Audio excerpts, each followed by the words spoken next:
Assalamualaikum warahmatullahi wabarakatuh. Pada kesempatan ini, saya Ummu Haritsa akan bercerita tentang bagaimana seorang muslimah itu bisa mendapatkan surga dengan menjaga auratnya, menutupi auratnya. Nah, suatu kisah di zaman Rasulullah SAW datanglah seorang wanita yang berkulit hitam dari Ethiopia. Namanya adalah Su'ariyah al-Asadiyah atau dikenal dengan Ummu Zufar radhiyallahu anha. Beliau datang kepada hadapan Rasulullah.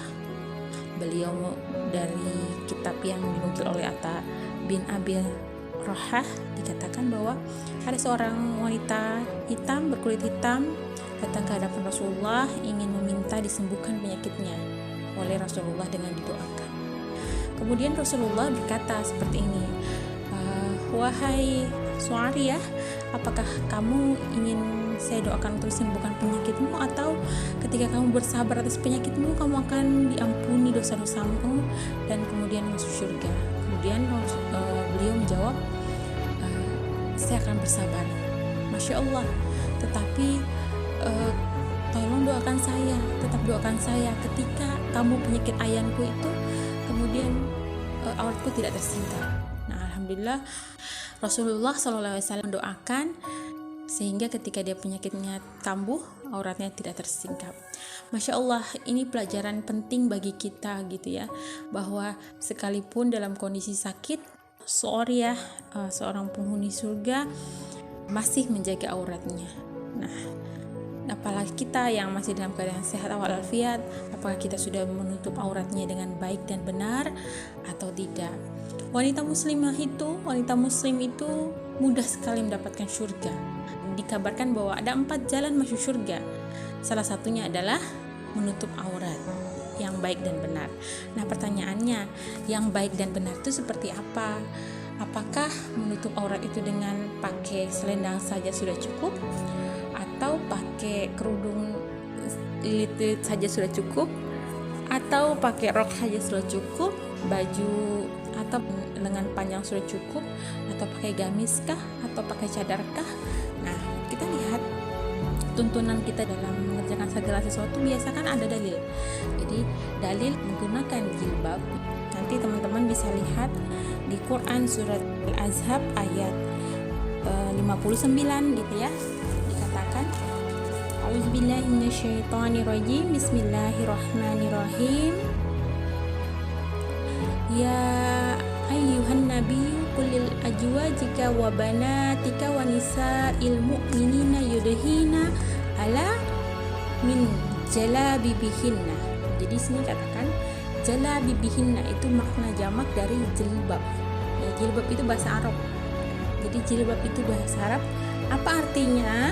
Wahai Nabi, katakanlah kepada istri-istrimu, anak perempuanmu, dan istri-istri orang mukmin. Nah, jadi istri-istri orang perempuan, anak perempuan, dan istri-istri orang mukmin, hendaklah mereka menutupkan jilbabnya ke seluruh tubuh mereka. Jadi jilbab itu bermakna bahwa jilbab itu menutup ke seluruh tubuh mereka. Apa catatan kakinya ini? Sini ada, kalau buka Quran surat Al-Ahzab ya, ada catatan kaki. Apa itu jilbab? Definisi jilbab menurut Al-Quran, di semua Al-Quan coba bisa dilihat, jilbab adalah sejenis baju, ya, dibilang baju kurung yang lapang yang dapat menutupi badannya kita. Jadi menutupi badan kita baju kurung. Kalau orang sekarang mungkin lebih dikenal dengan gamis ya.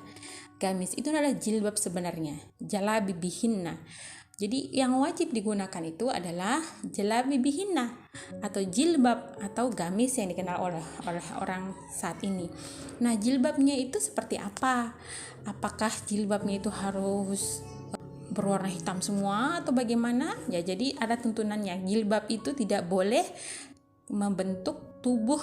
Misalnya ada yang pakai karet di belakang, dan jilbabnya itu juga tidak boleh transparan, kelihatan warna kulitnya kita. Jadi pernah suatu saat Asma itu memakai pakaian yang tipis ketika ada Rasulullah SAW. Kemudian Rasulullah memalingkan wajahnya dari Asma karena pakaiannya tipis ya. Dan menjelaskan kepada Asma bahwa aurat wanita itu adalah ini dan ini ya, seluruh tubuh kecuali muka dan telapak tangan. Jadi seluruh tubuhnya wanita itu adalah aurat kecuali muka dan telapak tangan gitu. Jadi pertama yang kita harus memakai adalah menutupi aurat adalah dengan menggunakan jilbab.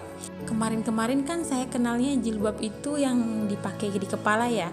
Ternyata itu bukan jilbab namanya, itu khimar ya. Bahasa Arabnya itu khimar yang dipakai di atas kepala yang kita kenal sebelum itu dengan jilbab. Dalilnya ada dalam Quran surat An-Nur ayat 31. Coba bisa dilihat, nanti buka Quran bersama-sama. An-Nur ayat 31 ya. Saya memberikan potongan ayatnya saja.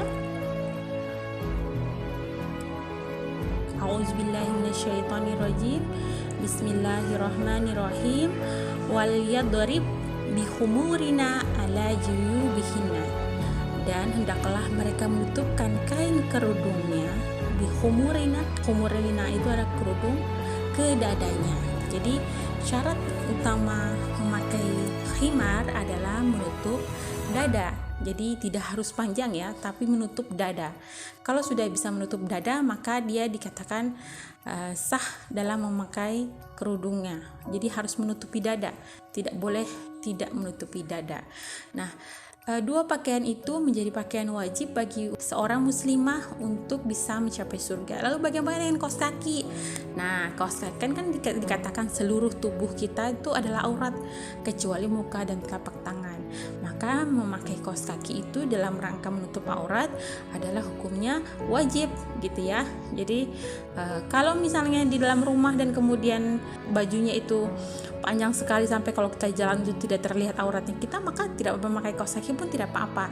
Tetapi apakah bisa dijamin kemudian tidak terlihat auratnya kita ketika kita jalan walaupun baju kita terseret-seret begitu? Tapi kan tidak. Maka untuk itu memakai kaos kaki hukumnya menjadi wajib gitu ya. Itu adalah baju luar ya, baju luar kalau kita mau pergi kemana-mana. Di dalam rumah seperti apa? Ada namanya mihnah ya.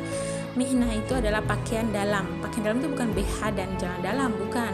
Tapi ketika kita buka jilbab dan kerudungnya kita, masih ada lagi pakaian luar berupa kayak daster, selutut, atau pakai kaos sama celana panjang.